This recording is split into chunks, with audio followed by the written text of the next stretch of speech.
Hello and welcome back to Trash It. Now, Celia said I needed to bring energy, so I'm going to pinch my cheek. Energy.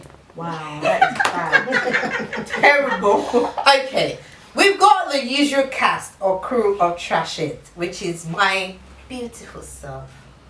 Oh, hi guys. Shari. And my gorgeous friends, way back from 1962. I'm not that old. I know. Yeah.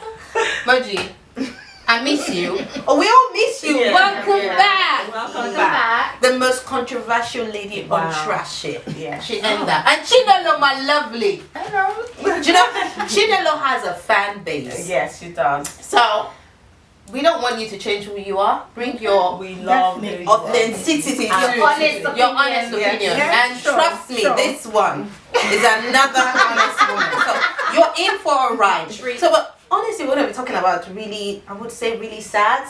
If you've not watched the clip, there's an expose that BBC did on Africa. I wouldn't say Nigeria because I think they featured University of Lagos and another university in Ghana. And it was how lecturers were actually forcing their students to have, I think it was titled Sexual Grades. Yes. Yeah.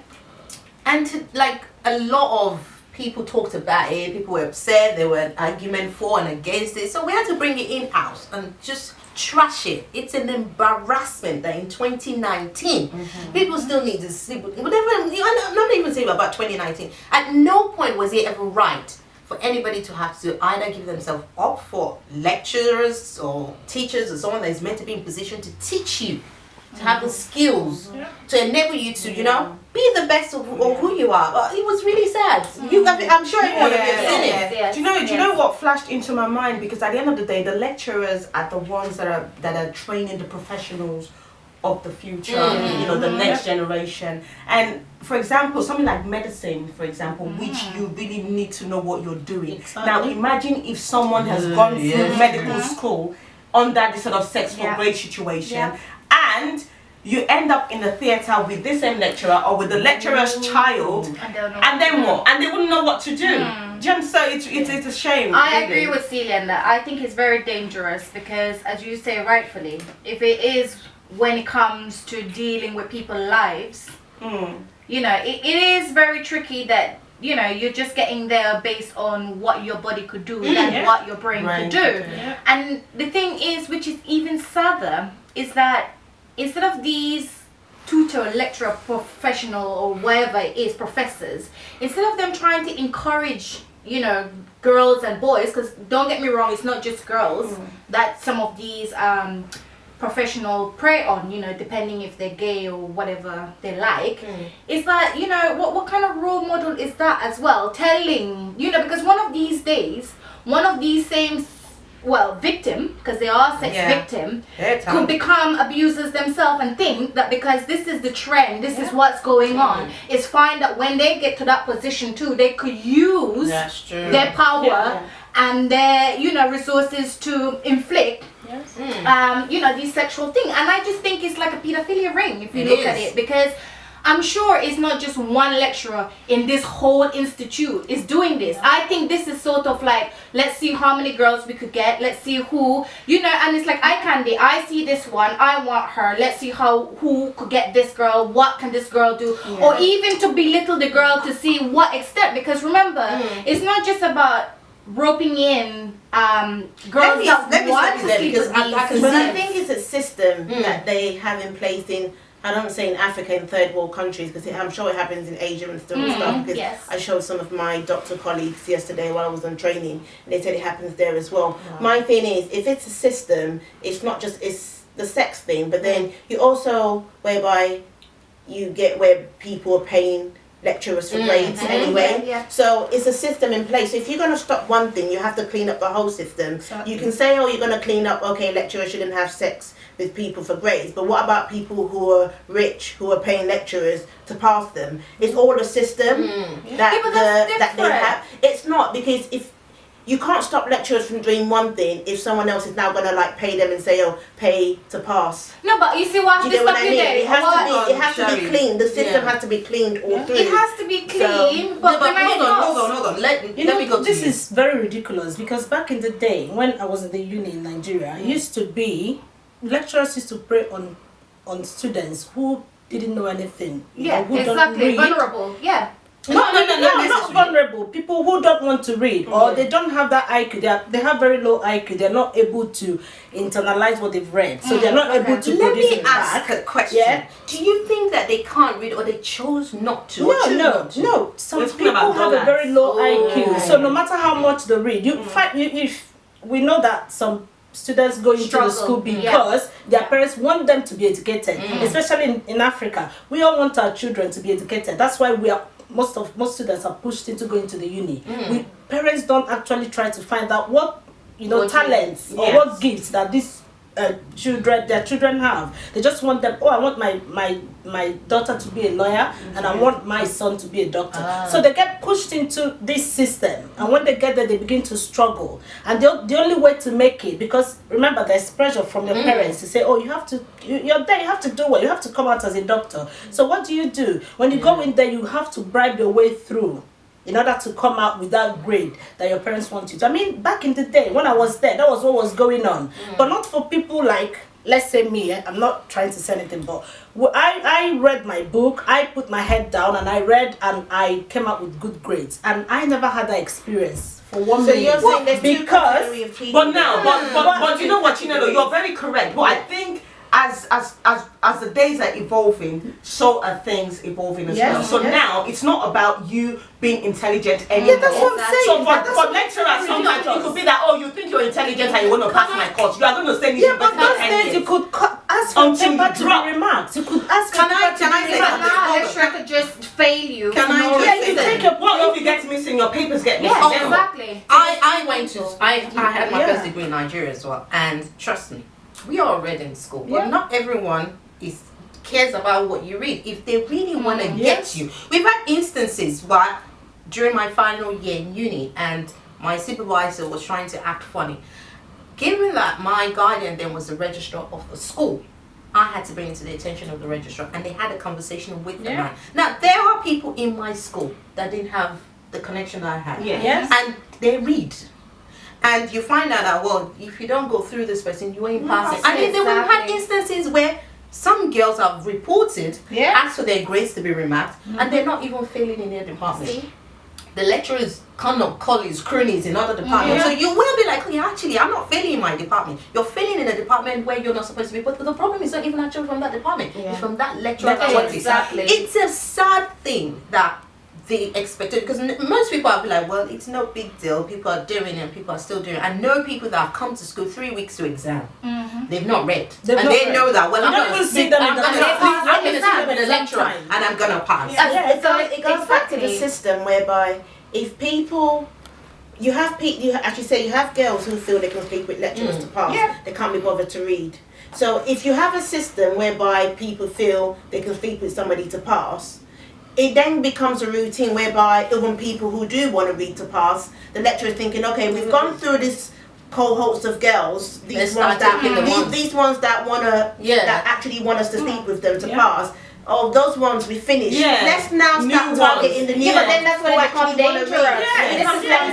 dangerous. It's a system, because if the other girls didn't put themselves out there to speak with lecturers to pass, it wouldn't become a norm for the lecturer to think it was okay. So it goes back to it being a system that you have. It's a system, but you can't. But can I say something? But you can't really say it's the girls' fault. Because at the end of the day, it should not be happening at all. Period. No, when I say it should not be whether you're illiterate. No, but what I'm saying, it shouldn't be because you're illiterate and you can't read and write that they should take advantage of you. It shouldn't be because you're poor, you can't pay your school fees to go through. You know what? Because what I was trying to jump in there, because you were saying, oh, you know, the rich one, they could pay. But then that's a choice, my dear. If your father or your mother want to go and bribe these It's not even the parents. But what I'm saying, because you were saying people with money, yes, you buy their way, but that's different, yeah. When it becomes a sexual ring and it becomes where you're getting raped or you're getting molested without your consent, then I am not for it, because what I'm saying, it should not be where you are supposed to be using your body instead of your mind to go through. I mean, you could use your money. You could use your money to buy. That's different. But that's different. But don't put innocent people and poor girls at risk. I think, Shari, what you're saying is, okay, it's almost like you're trying to say, well, if you want to pay the lecturer to pass you, that's fine. Okay. But as long as no, I'm just saying it's okay, but it's not okay. But as long as you're not being sexually assaulted. Exactly. But however, is the end result that we get, because that person who's sleeping with the lecturer to pass, or the person who is bribing the lecturer to pass, they're all going to end up not knowing but we need to understand the root cause of all this. We need to understand the root cause of all this. Which I'm saying that people corruption. Exactly, that's number one. And then because parents, African parents, want all their children to be educated. Exactly. I don't think it's the parents. I don't think it's the parents. I know people there is always a root cause who actually say it's not a parent, because sometimes these days parents will say, oh, study what you want. Ideally, most people just want to be doctors, engineering, lawyer, whatever. It's not even a parent thing. Everyone wants to go into a professional course, even the one, because they want to feel. I know people who are talented, but in the African thing, it's a personal thing. Everyone wants to be professional. It is a profession by society. So that's not always. I'm not really agreeing with that. My feeling is like, if you get to the point whereby, for those kids, I know it's really sad, if you get to the point whereby you feel you can't go with your friend to see the lecturer, and it gets to the point whereby the lecturer is inviting you, then it's either you have to say, okay, I would rather give up my education and not be molested. You have to. I know it's. But it wouldn't happen. But it's a sad choice to make. And you know what? If it's a system, you're gonna have to say, I'm gonna go through that regardless, because I want to have my degree. Or you know what? I'm not gonna go down that road, and I'm just gonna call out of school and just find something else to do, because I don't want to have to sleep. And you know what? This also, not just in education, this also happens at work, at our workplace, where you want to move up the ladder. I know. And you can sleep your way exactly, especially banking, for example, in Nigeria, how the girls will hustle to get the clients to bring that account into the bank, and they're giving targets. If you can't meet that target, you might not have a job at the end of that financial year. So they themselves are sleeping with men because they want the men to bank with their bank. You know what? Sometimes it's not just choice. Sometimes it's just the pressure from society. Everything is a choice.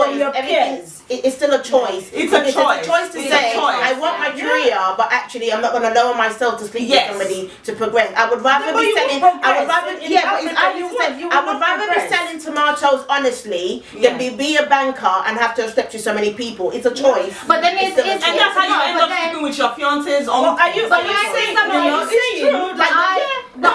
I kind of agree with Chanola a little bit, because it is society pressuring, because now, if you on the street compared to a banker, come on, the wages is and these days now, everybody, this is what I'm saying, it turned to greed and selfishness. Everybody want to have the Chanel bag, everyone wants the Gucci shoes, everyone wants to look apart in social media. Some people don't have enough morals to say, yes, I want the Gucci shoes, but I'm not going anywhere. If you look at the video, can I go back? Because why I was saying is peer pressure. Because if you look at the video, the second video that where the girl, was saying to the pastor, and he was saying to her, oh, about what age did she started to have sex.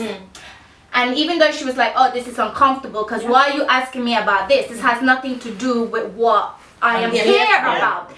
And then if you could see the way he was grooming, because he was saying to her, look, if you're thinking that I'm going to tell your parents or whatever, no, he's like, anything that happened within this room is just between me and you. So this is what I'm saying. I love girls get coaxed into these things because these manipulators have been doing this for years and they know how to do it. So what he's trying to do is get her self-confidence to say, guess what?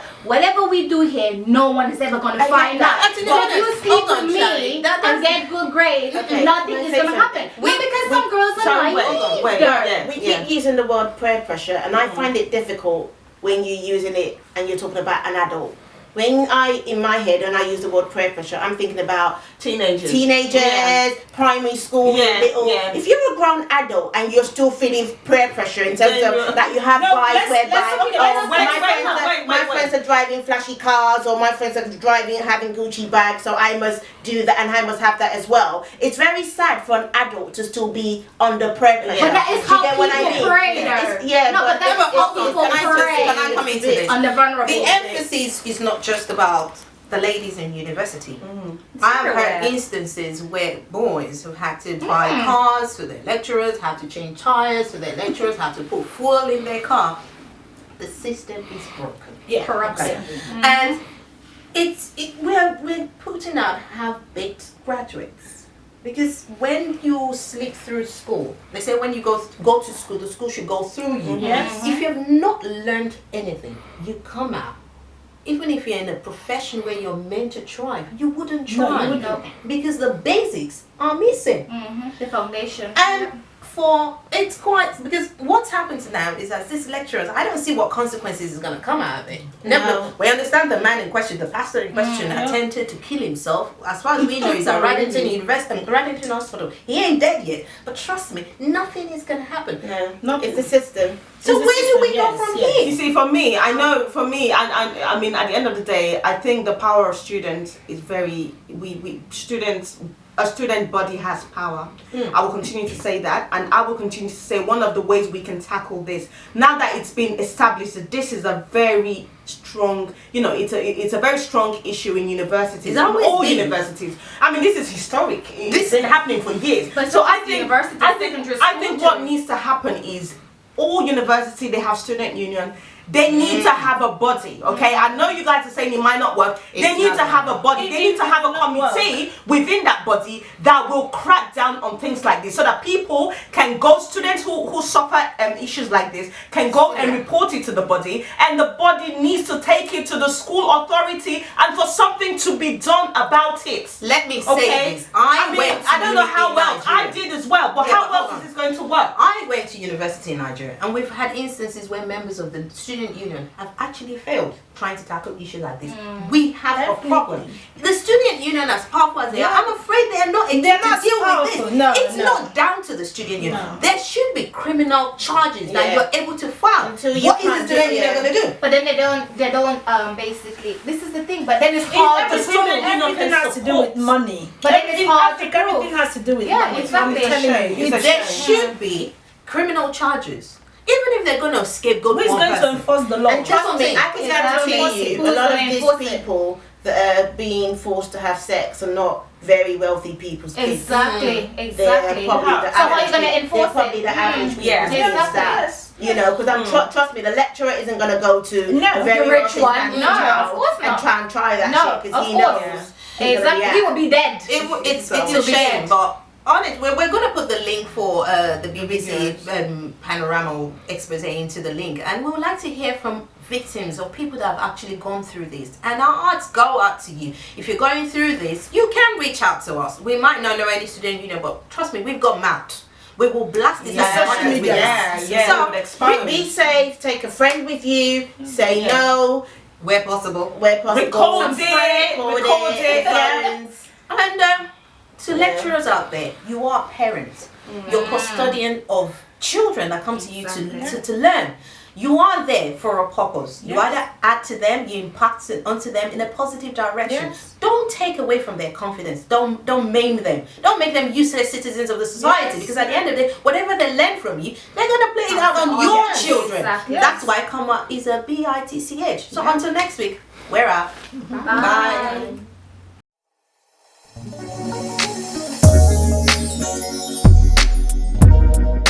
Bye.